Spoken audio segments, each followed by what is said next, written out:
धनधान्य देई ही काळी आई धनधान्य देई जोडते मनाची नाती आमची माती आमची माणसं आमची माती आमची माणसं आमची माती आमची माणसं आमची माती आमची माणसं आमची माती आमची माणसं.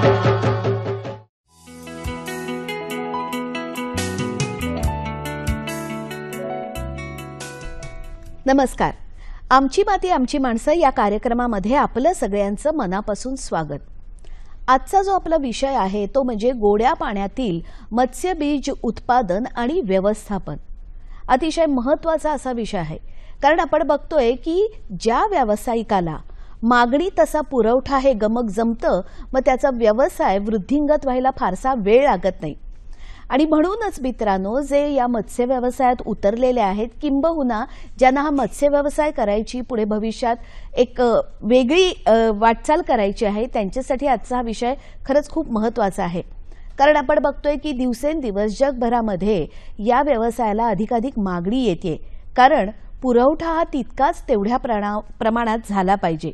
आणि म्हणूनच की नेमकं मत्स्यबीज म्हणजे नेमके त्याचं संगोपन कसं करायचं किंवा त्याचं उत्पादन करताना विशेष अशी कोणती काळजी घ्यायची, आणि सगळ्यात म्हणजे जेव्हा आपल्याकडे एक माल तयार होतो त्याचं व्यवस्थापन अर्थात मार्केटिंग करताना ते अधिकाधिक लोकांपर्यंत किंवा त्याची अधिकाधिक लोकांना माहिती होईल हे कशा प्रकारे लोकांपर्यंत पोहोचवायचं, हे सगळं आज आम्ही तुम्हाला जाणून देणार आहोत. आणि त्यासाठी आम्ही आमंत्रित केलेलं आहे प्रमोद विचारे यांना, जे मत्स्य व्यवसाय आणि मत्स्यबीज महाराष्ट्र राज्य मुंबई आयुक्तालय येथे सहाय्यक आयुक्त म्हणून कार्यरत आहेत. सगळ्यात आधी मी तुमचं स्वागत करते. आणि जसा मी विषय मांडला की आजचा विषय आहे की गोड्या पाण्यातील मत्स्यबीज उत्पादन आणि मुख्यत्वे करून व्यवस्थापन, याविषयी आम्हाला तुमचं मार्गदर्शन हवंय. तर सर, सगळ्यात आधी सांगा की हे जे गोड्या पाण्यातील मत्स्यबीज उत्पादन आहे त्यासाठी कोणते विशिष्ट प्रकारचे मासे वापरले जातात का? आपल्या भारतात भूजलशील मत्स्य व्यवसायामध्ये कटला, रोहू, मृगल, सिप्रिनस, चंदेरा अशा 6 प्रकारच्या माशाच्या प्रजाती मत्स्य उत्पादनासाठी उपयुक्त आहेत. आणि त्याचं मत्स्य उत्पादन पण चांगलं होतं. ह्या कारण या जाती निवडण्यासाठी पण त्याची लक्षणं पण तशीच आहेत की ही मासे जलद गतीने वाढणारी आहेत. हे मासे सगळे जलद गतीने वाढतात. कटला तुमचा एका वर्षात 1 ते 1 किलोचा होतो, त्याच्या पुढच्या वर्षी तो लगेच 2 ते 3 किलोचा वाढू शकतो. तसाच रोहू, मृगल पण त्याचं उत्पादन पण चांगले मिळू शकतं. आणि मुख्य म्हणजे आता ही मासळी निवडण्यासाठी आपल्याला का निवडायची ही मासळी, याची पण काहीतरी प्रमुख बाबी आहेत. त्याच्यामध्ये म्हणजे ते एक तर जलद गतीने वाढणारी मासळी आहेत, परत जलाशयातलं सगळं स्तरावरचं अन्न खाणारी मासळी आहेत. याच्यामध्ये कसं आहे की कटला वरच्या स्तरातलं अन्न खातो, रोहू मधल्या स्तरातलं अन्न खातो, रोहू त्याच्या खालच्या स्तरातलं अन्न, आणि सिप्रिनस हा एकदम तळाला राहणार मासा आहे. म्हणजे सगळ्या स्तरातलं अन्नाचा जो स्रोत आहे नैसर्गिक प्रमाणे त्यांना त्या प्रमाणात मिळू शकतं, खाद्य मिळू शकतं त्यांना. बरोबर, हे सगळ्यात महत्वाचं आहे. म्हणजे खाद्याचा तुटवडा होऊ शकत नाही. आणि या माशांना मार्केटमध्ये पण भरपूर मागणी आहे. निश्चितच. सर, पूर्वी मत्स्यबीज निर्मितीसाठी पश्चिम बंगालमधून आयात केले जायचे, परंतु आता भारतामध्ये कुठे आणि कशा प्रकारे ती मत्स्यबीज निर्मिती होते? पश्चिम बंगालमध्ये तर या माशांच्या प्रजननासाठी नैसर्गिक वातावरण आहे. बरोबर. तिथे मुबलिक आता अजूनपर्यंत तिथे आताही भरपूर कटला, रोहू, मृगलचं प्रजनन होतं.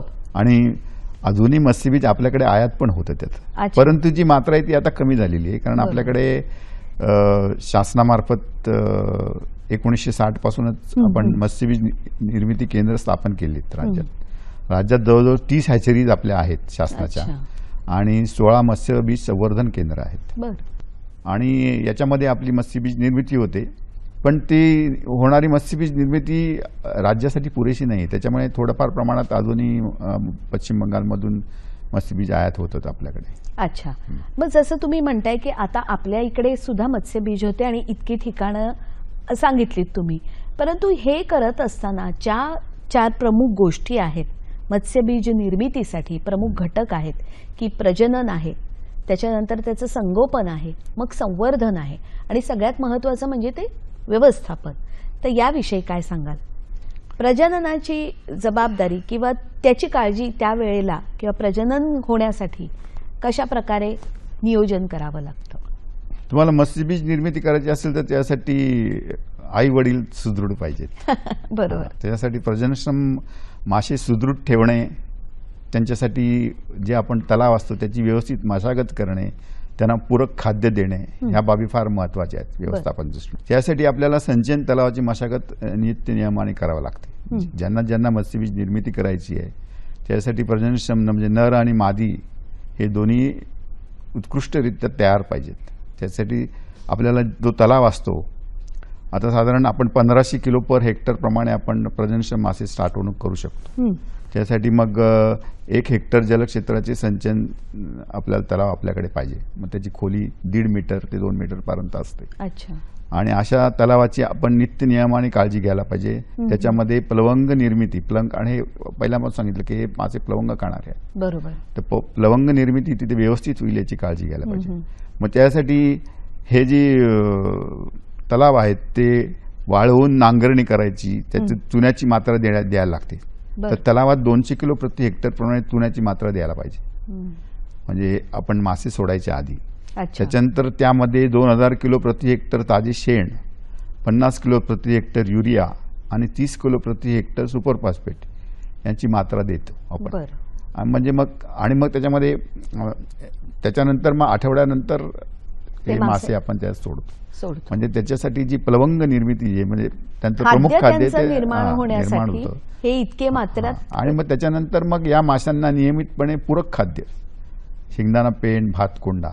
परंतु जसं तुम्ही म्हणालात की मत्स्यबीज निर्मिती, तर या मत्स्यबीज निर्मितीमध्ये आपल्याकडे एक पारंपरिक पद्धतही होती आणि आता काहीशी एक आधुनिक प्रणालीही, जी चायनीज पद्धत आपण म्हणतो, तीही जास्तीत जास्त लोक त्या अनुषंगाने मत्स्यबीज निर्मिती करतायत. तर याविषयी काय सांगाल? काय आहेत त्या 2 पद्धती? पारंपरिक पद्धतीमध्ये कसं, ह्या माशांचे प्रजनन हा जो काळ आहे तो पावसाळ्यात असतो, म्हणजे जून ते ऑगस्ट दरम्यान. त्या दरम्यान पाऊस जर व्यवस्थित पडत असेल, वातावरण थंड असतं, अशा वेळेत जे प्रजननाच्या दृष्टीने तयार झालेल्या नरमध्ये असतात ते एका हप्प्यामध्ये एकत्र ठेवायच्या. अच्छा. आणि त्यांना पूर्वी पारंपरिक पद्धतीमध्ये आपण पिट्युटरी ग्लँड, जे माशांच्या शीर्षस्थ ग्रंथी म्हणतात, त्याच्यामध्ये प्रेरक असतं, म्हणजे उद्दीपित करतं. बरोबर. तर ते आपण त्यांना पूर्वी इंजेक्ट करायचो हप्प्यामध्ये ठेवून. अच्छा. आणि त्याच्यानंतर मग जे अंडी फलित होतील ती बाहेर काढून आपण हप्प्यामध्येच ठेवायची आणि त्याला म्हणजे एक जो संवर्धन तलाव असतो त्याच्यामध्ये पाण्यामध्ये बांबू रोवून आपण हप्पे टाकायचे आणि त्यात मग ती अंडी ठेवायची आणि त्याच्यातून जी काही पिल्लं बाहेर मिळतील ते त्याच्याप्रमाणे आपण ती प्रजनन घेतो. ती पारंपरिक पद्धत झाली. परंतु ते पारंपरिक पद्धतीमध्ये काय व्हायचं की पिट्युटरी ग्लँड मिळायला फार कष्ट पडायचे, नंतर इंजेक्शन व्यवस्थित दिलं जायचं नाही आणि त्याच्यानंतर अंड्यापासून जे मत्स्यजीर निर्माण होतं त्याची फलनिष्पत्ती फार असायची, 30% 20% असापर्यंत असायची. अच्छा. हां. आता त्याच्यानंतर त्याच्यामुळे म्हणजे मत्स्यजिराचे मिळणार जे प्रमाण होते अंड्याचे फार अल्प असायचं. पण आता त्याच्या 1990 नंतर याच्यामध्ये मोठी क्रांती झाली आणि चिनी पद्धतीची हॅचरी विकसित झाली, ज्याच्यामध्ये आपल्याला हप्प्यामध्ये मासे ठेवायची गरज पडत नाही. एक स्पॉनिंग पूल नावाचा 8 मीटर व्यासाची एक मोठी वर्तुळाकार तलाव असतो. त्याला खाली पाण्याची फवारणी करण्यासाठी जेट्स लावलेले असतात आणि त्या तिथे जेट लावून ते पाणी गोलाकार याच्यामध्ये फिरवलं जातं. प्रति सेकंद 1 ते 2 लिटरचा प्रवाह असतो त्याच्यामध्ये जेट मार्फत आणि वरतून शॉवर, पावसाचं वातावरण निर्माण करण्याची पण व्यवस्था असते आणि ही सगळी यंत्रणा ओव्हरहेड टाकीला कनेक्टेड असते. अच्छा. त्याच्यामुळे काय होतं की तुमची जर प्रजनन मासे तयार असतील आणि त्यांना आपण आता पूर्वी जे पिट्युटरी ग्लँड होते त्याच्याऐवजी आता सिंथेटिक हार्मोन्स बाजारात मिळायला लागले. ओव्हाटाईड किंवा ओव्हाप्रीम सारखे इंजेक्शन्स आपण वेगळ्या माशांना मारायची गरज. माशांना मारायची गरज नाही. आता सिंथेटिक हार्मोन्स मिळायला लागल्यामुळे ते आपल्याला मिळतात. त्याचे इंजेक्शन आपण माशांना देतो. संध्याकाळच्या वेळी साधारण प्रयोग आपण करतो, कारण अच्छा. वातावरण थंड असतं. बरोबर. त्याच्यानंतर नर माद्या आपण व्यवस्थित सिलेक्ट करतो, ते हां. जोडून मग आपण त्या प्रजनन हौदामध्ये त्यांना इंजेक्शन देऊन सोडल्यानंतर 6 ते 8 तासानंतर आपल्याला फलित अंडी मिळतात त्यांची प्रजनन क्रिया होऊन. अच्छा. हां, आणि ती पाणी गोलाकार फिरत असल्यामुळे ती अंडी एका मध्यभागी गोळा होतात. बरं. म्हणजे त्याच्यामध्ये मॅन्युअल म्हणजे माणसांचा काही त्याच्यामध्ये सहभाग असत नाही, त्याच्यामुळे अंडी फुटणे वगैरे हा प्रकार फार कमी होऊन जातो. अच्छा. आणि ती मग अंडी एकत्र होऊन उबवणी याच्यामध्ये वॉलद्वारे आपण एकत्रित करू शकतो. अच्छा. यामध्ये मला असं विचारायचं आहे, जेव्हा तुम्ही म्हणता की ते मासे प्रजननक्षम होतात, नर किंवा मादी, मग काही प्रमुख लक्षणं आढळून येतात का त्यांच्यामध्ये? हो, आपण आता मी म्हटलं की जसं त्यांना पूरक खाद्य देणं, की तलावामध्ये त्यांची मशागत करणं, अशा हो, प्रकारे हो. त्यांना आपल्याला वर्षभर जोपासना व्यवस्थित केली तर आपल्याला प्रजननक्षम मासे त्यांची लक्षणं आपल्याला साधारण प्रजनन कालावधीच्या मध्ये आधी मे जून मध्ये आपल्याला दिसायला लागतात. बरोबर. तर जसं तुम्ही मादीला काढलं तर मादीची पोट फुगीर असेल, म्हणजे तिचे ओव्हरी आतमध्ये जे अंडकोश असतो तो बीजकोश ज्याच्यामध्ये अंडी तयार होतात ते व्यवस्थित तयार झालं असं त्याचं गुदद्वार लाल असतो. तसंच नर जर काढला आपण बाहेर तर त्याचे पर खरखरीत लागायला लागतात. अच्छा. आणि त्याचं गुदद्वाराचा इथला भाग जर आपण जरासा पोटावर दाब दिला तर रेत बाहेर येतं पांढरं. बरोबर. म्हणजे हे आपल्याला लक्षणं आहेत की ही दोन्ही प्रजनन मासे तयार झालेले आहेत. अच्छा. असे आपण मासे निवडून त्यांची आपण सेट लावू शकतो म्हणजे प्रजनन कालावधीमध्ये. बरोबर. हे झालं की मासे आता प्रजननाला तयार आहेत. प्रजननानंतर जे मत्स्यजिरे येतात तर याविषयी काय सांगाल? कारण त्या काळात संगोपन करणं खूप महत्त्वाचं आहे. मग त्या दृष्टीने कशा प्रकारे केलं जातं ते? मत्स्यबीज निर्मितीमध्ये आता बघा मी सांगितलं की अंडी गोळा जेव्हा उबवणी 4 मीटर व्यासाची आपल्याला सर्क्युलर पॉन्ड्स असतात ती गोलाकार, हां. त्याच्यामध्ये मध्ये एक पारदर्शक आपण पडदा ठेवतो ज्याच्यातून पाणी सतत बाहेर पडत राहतं आणि त्याला पण पाण्याचा सतत प्रवाह असतो. आणि अशा त्या अंडी त्या याच्या गोलाकार तलावामध्ये 16 ते 20 तास सतत फिरत राहतात बरं. आणि त्यांना ऑक्सिजनचा भरपूर पुरवठा होतो. अच्छा. त्याच्यामुळे काय होतं, जी फलित झालेली अंडी आपण उबवणी केंद्रामध्ये जी ठेवली त्याच्यापासून आपल्याला मत्स्यजिरे निर्मितीचं प्रमाण आहे ते फार मोठं आहे. अच्छा. साधारण पूर्वी जे आपलं 20% 30% ते जवळजवळ 70 ते 80% आपल्याला प्रमाण मिळतं. अरे वा. म्हणजे एक मादी समजा 1 लाख अंड देत असेल तर त्याच्यापैकी आपल्याला मत्स्यजिरे निर्मिती 70 ते 80 हजार मिळतात. म्हणजे अधिक हा फायदा आहे आणि ती एकत्रितरित्या गोळा करून आपण ताबडतोब तलावामध्ये साठवू शकतो. अच्छा. तर आता हे मत्स्यजिरे जेव्हा आपण तलावात साठवायचं असेल तर त्याच्यासाठी सुद्धा आपल्याला मत्स्यजिरे साठवण्यासाठी आपल्याला संगोपन तलाव तयार करावा लागतात. अच्छा. तो काय असतो संगोपन तलाव म्हणजे? संगोपन तलाव म्हणजे संगोपन तलावामध्ये कसं की आपण हेक्टरी 1 कोटी मत्स्यजिरे आपण हेक्टरी आपण साठवणूक करू शकतो. अच्छा. तर त्याच्यासाठी आपल्याला जे संगोपन तलाव असतात त्याची पण आपल्याला मशागत करावं लागते. कारण हे तलाव आधी मत्स्यजिरे सोडायच्या आधी त्याची तिथे खाद्य निर्मिती झालेली पाहिजे. हो ना. म्हणजे ते खाद्य अवघे निर्मिती त्यांना त्यांच्यावर हल्ला करणारे किंवा त्यांचे शत्रू जे आहेत उदाहरणार्थ पाणसाप असतील, पाण्यामधले किडे असतील किंवा त्यांना प्रादुर्भाव होईल, रोगाचा प्रादुर्भाव, अशा प्रकारची कुठलीही प्रक्रिया त्या तलावात होऊ नये याच्यासाठी आपल्याला पूर्णपणे काळजी घ्यावी लागते. म्हणजे आपल्याला थोडक्यात त्या तलावाची मशागत करावी लागते. मशागत करावी लागते. मग ही जी मशागत करतात तेव्हा नेमकं काय काय काय गोष्टी केल्या जातात त्याच्यात? हे मशागत करताना आपल्याला तलावामध्ये संगोपन फार महत्वाचं आहे. संगोपन तलावात साधारण आपण 0.1 हेक्टर ते 0.10 हेक्टर क्षेत्र आपण निवडतो. बरं. हां, आणि त्याच्यामध्ये त्याची पण खोली 1.5 मीटर असते. आता हे तलाव तयार कसे करायचे? या तलावात पाणी असेल ते पहिल्यांदा हे मत्स्यजिरे सोडायच्या आधी आपण 15-20 दिवस आधी याची तयारी करावी लागते. बरं. हे संपूर्ण तलाव काढून त्याचं तळामध्ये गवत वगैरे काय असेल तर, कारण गवतावर किडे वगैरे निर्माण होतात खूप. अच्छा. म्हणजे अतिशय तो स्वच्छ करायचा लागतो. पूर्ण.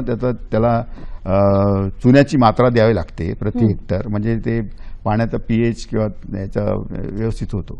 त्याच्यानंतर तिथे 300 किलो प्रति हेक्टर प्रमाणे ब्लिचिंग पावडर टाकून जर पाणी जर तलावात समजा पाणी आटत नसेल तलावातलं तर तलावामध्ये जे प्रादुर्भाव मांसभक्षक मासे वगैरे असतात, लोकल व्हरायटीज वगैरे असतात, ते मासे म्हणजे लहान गिऱ्याला खाऊ शकतात.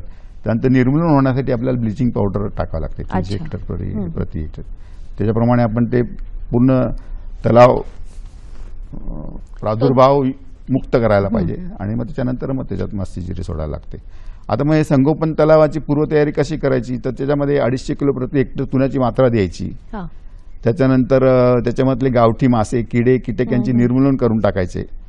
खाद्य निर्मिती करण्यासाठी मग त्याला परत सुपर अच्छा. फॉस्फेट आणि हे द्यावं लागतं आपल्याला. ती त्याला जी मात्रा तुम्ही सांगितली त्याचं पूरक हा. खाद्य म्हणून. हं. खत योजना करावी लागते. बरोबर. हां. याच्यानंतर जसं तुम्ही म्हणालात की संगोपनामध्ये ही मशागत फार महत्वाची आहे किंवा ते मुख्यत्वे करून कुठल्याही प्रकारचा त्या पाण्याला प्रादुर्भाव होऊ नये हो. याची दक्षता घ्यावी लागते. याचप्रमाणे त्याचं संवर्धन आणि नंतर मुख्य जे आहे ते व्यवस्थापन याविषयी काय सांगाल?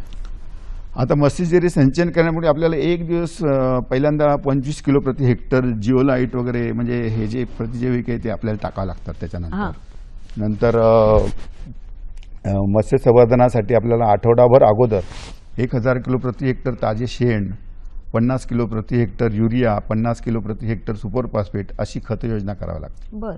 म्हणजे आतमध्ये प्लवंग निर्मिती व्यवस्थित राहते. हं. आणि मग एकदा तुमचं मत्स्यजिरे सोडल्यानंतर त्याला पूरक खत योजना पण आपल्याला करायला लागते. हं. आणि त्याच्यामध्ये शेंगदाणा पेंटची पेस्ट करून आपल्याला त्यांना दररोज आपल्याला खाद्य पण वितरण करावं लागतं. तर अच्छा. आता मत्स्यजिरे संचयन केल्यानंतर दुसऱ्या दिवसापासून दुसऱ्या दिवशी आपल्याला 350 किलो प्रति हेक्टर प्रमाणे शेंगदाणा पेंटची पावडर करून त्यात टाकावी. द्यावी लागते. त्याच्यानंतर मग तिसरा दिवस असेल तर मग त्याच्यापेक्षा अर्धी मात्रा करायची 175. साधारण असं किती दिवस करायचं? हे मत्स्यबीज निर्मितीसाठी 15 दिवस 2 आठवडे लागतात. बर. म्हणजे 2 आठवड्यानंतर आपल्याला मत्स्यबीज जेव्हा मत्स्यबीज निर्मिती होते त्याच्यानंतरची पुढची प्रोसेस काय आहे एक व्यवसायाच्या दृष्टीने? मोठ्या जलाशयात जर मत्स्यबीज साठवणूक करायची असेल तर आपल्याला मत्स्य बोटुकलीचं महत्त्व जास्त आहे. मत्स्य बोटुकली म्हणजे आकारमान तिथं जास्त असतं, 50 अच्छा. मिलीमीटर हां, हां, पर्यंत. मत्स्यबीज म्हणतो ते आपण ते 12 ते 25 mm पर्यंत असतं. हां हां हां. तर मत्स्यबीज आपण छोट्या तलावात साठवणूक करू, म्हणजे जे कृत्रिमरित्या तलाव तयार केलेले आहेत, हं.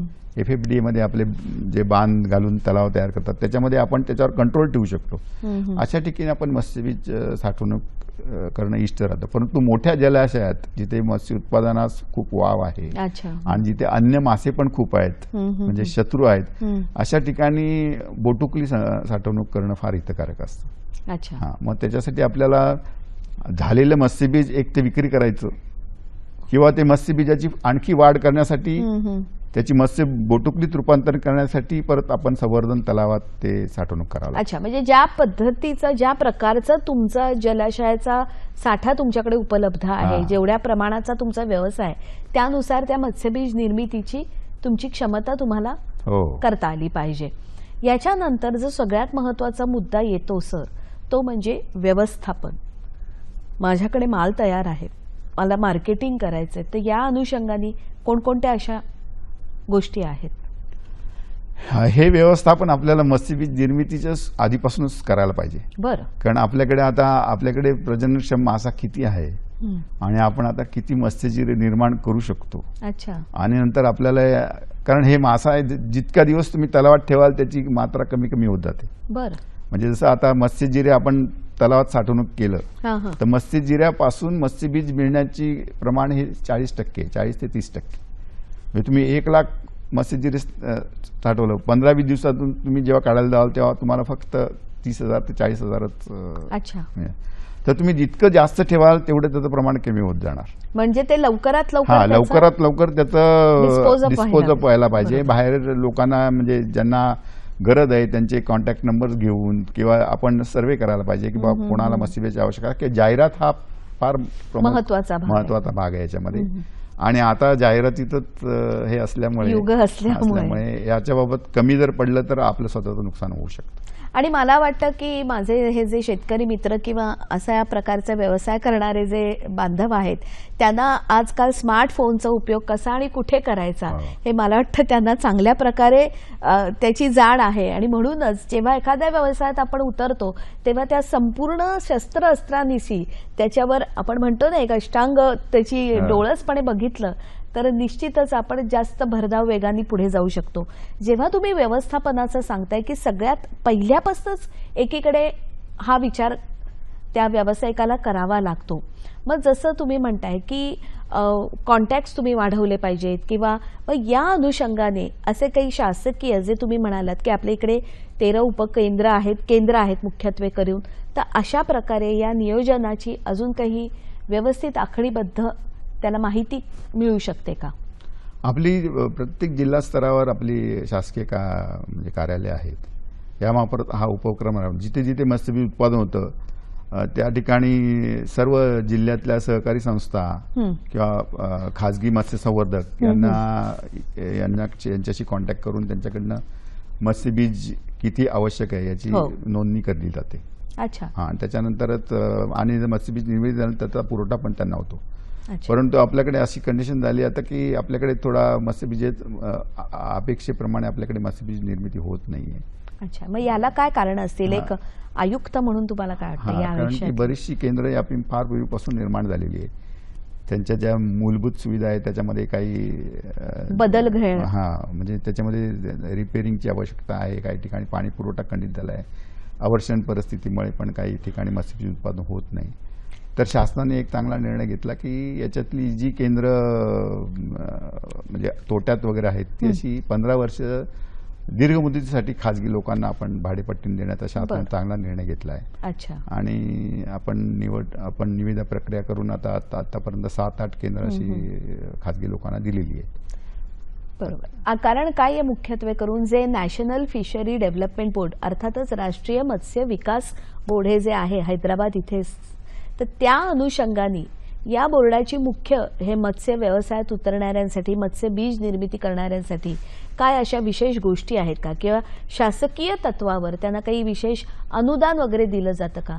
जसं तुम्ही म्हणालात की जे आजारी आहेत केंद्र ते त्याची पुनर्बांधणी करण्याच्या दृष्टिकोनातून ते खाजगी तत्वावर देण्याचं शासनाने एक विचारात आहे योजना. नाही, विचार त्यांचा ऑलरेडी म्हणजे दृष्टीपथात आलेला आहे, सुरू केलेला आहे. परंतु याच बरोबरीने काही विशेष अशी अनुदान याच्यात आहे का? हो, आता नॅशनल बोर्ड NFDB जे आहे त्यांच्यामार्फत मत्स्यबीज हॅचरी जी आपण म्हणतो मत्स्यबीज निर्मिती केंद्रासाठी 40% अनुदान त्यांची योजना आहे. अच्छा. मग त्यासाठी संबंधित कुठे संबंधित ज्यासाठी काय मत्स्यबीज निर्मिती केंद्रामध्ये प्रामुख्याने म्हणजे जागेचा प्रश्न असतो. हो ना. आणि जागा ज्या आहेत त्या स्वतःच्या म्हणजे आता कमीत कमी मी तुम्हाला सांगितलं की संचयन तलाव जर मादी प्रजननक्षम मादी ठेवायचं तर 1 हेक्टर तलाव तरी पाहिजे त्याच्याकडे. 1 हेक्टर. आणि त्याच्या व्यतिरिक्त मग तुमचं हॅचरीचं बांधकाम म्हणजे निदान 2-2.5 हेक्टर जागा असलेला माणूस याच्यामध्ये उतरू शकतो. आणि त्याच अनुषंगाने त्या जागेला पूरक असं दुसऱ्या गोष्टी कुठल्या आहेत त्याही सांगा. त्याचे मुबलक पाणी पुरवठा पाहिजे. असेच म्हणजे जिथे व्यवस्थित पोहोचता यायला पाहिजे, ट्रान्सपोर्ट फॅसिलिटी वगैरे पाहिजे. अच्छा. विद्युत पुरवठा पाहिजे. कारण तुम्ही जसं म्हणालात की मत्स्य बीज निर्मिती झाल्यानंतर जास्तीत जास्त ते मत्स्य जिरे लवकरात लवकर जिथे दुसऱ्या ठिकाणी पोहोचवता येतील हे फार महत्वाचं असतं नाही का? तर जाता जाता अजून एक महत्वाचं तुमच्याकडनं जाणून घ्यायचंय ते म्हणजे की व्यवस्थापनाला जोड हवी ती असं अधिकाधिक प्रगत स्वतःहून बनण्यासाठी आणि त्या अनुषंगाने स्वतः तो विषय जास्तीत चांगल्या प्रकारे कसा डोळसपणे आपल्याला अभ्यासता येईल ह्या गोष्टीकडे त्या व्यावसायिकाचं लक्ष तर हवंच. याशिवाय एक या विषयातले प्रमुख मार्गदर्शक म्हणून तुम्हाला काय वाटतं की जाता आता तुम्ही काय सांगू इच्छाल? अरे याच्यामध्ये कसं आहे की पारंपरिक पद्धती सोडून आता मत्स्य व्यावसायिकांनी याच्यात उतरणं आवश्यक आहे आणि खाजगी क्षेत्राने याच्यामध्ये विशेषतः मोठ्या मोठ्या कंपन्या आहेत त्यांनी थोडंसं याच्यामध्ये जास्त लक्ष देणं आवश्यक आहे. अच्छा. त्या दृष्टीने शासनाचे पण प्रयत्न सुरू आहेत. आता शासनाने 26 जून 2014च्या शासन निर्णयाप्रमाणे आता नवीन तलाव ठेका धोरण जाहीर केलेलं. नवीन तलाव ठेका आपले जे तलाव पाटबंधारे तलाव जे आपण पारंपरिक पद्धतीने पूर्वी तलाव ठेक्याने देत होतो त्या धोरणात सुधारणा केलेली आता. अच्छा. आणि अशा धोरणाप्रमाणे पाटबंधारे तलावाच्या बाजूच्या जमिनी जे आहेत जे जलग्रहण क्षेत्रात येत नाही त्या व्यतिरिक्त ज्या जमिनी आहेत त्या आता शासनाने सांगितले की हे जे कोण मत्स्यबीज निर्मिती केंद्र निर्माण करणारे असतील किंवा म्हणजे ज्याच्याकडे तलाव ठेका जाईल त्यांनी ह्या बाबींसाठी गुंतवणूक करायला पाहिजे. बरोबर. हा, तर अशा प्रकारच्या जमिनी मिळाल्यानंतर मग त्यांनी जर त्याच्यामध्ये व्यवस्थित गुंतवणूक केली, मत्स्य उत्पादन वाढवलं, मत्स्य उत्पादन वाढवण्यासाठी केज कल्चर वगैरे या पद्धती, पारंपरिक आधुनिक पद्धतीचा जर त्यांनी स्वीकार केला तर त्याचा ठेका 15 वर्षापर्यंत वाढविण्यास शासन तयार आहे. अच्छा. तर याच्यासाठी आणि त्याच्यासाठी या आता म्हणजे जे मत्स्य संवर्धक आहेत किंवा तलाव ठेका घेणारे लोक आहेत, मोठ्या मोठ्या कंपन्या असतील, यांनी स्वेच्छेने याच्यामध्ये उतरावं आणि त्यांच्या सहभागाने आपलं मत्स्यबीज उत्पादन, मत्स्य उत्पादन पण राज्यात वाढू शकेल. शासनाचा त्याला सहकार आहेच निश्चित आहे. फक्त ते सहकार्य कशा प्रकारे आणि किती मोठ्या प्रमाणात आहे हे जर तुम्ही मनापासून जाणून घेतलं तर मला वाटतं खऱ्या अर्थाने हा जो एक व्यवसाय आहे, जो अतिशय भरपूर असा रोजगार तर देणारा आहेच, याशिवाय तुम्हाला चांगल्या उत्पन्नाची हमी देणारा असाच आहे. आणि म्हणूनच आज तुम्ही इथे येऊन जे एक आम्हाला मार्गदर्शन दिलं, सांगितलं मुख्यत्वे करून की मत्स्यबीज निर्मिती कशी करायची, काळजी कशी घ्यायची, संगोपन, व्यवस्थापन याविषयी थोडा जो प्रकाशझोत टाकलात तो निश्चितच आमच्या या सगळ्या मित्रांना खूप उपयुक्त असाच ठरणार आहे. आज तुम्ही इथे आलात, इतकी चांगली माहिती दिलीत त्याबद्दल मी तुमचे मनापासून आभार मानते. धन्यवाद. धन्यवाद.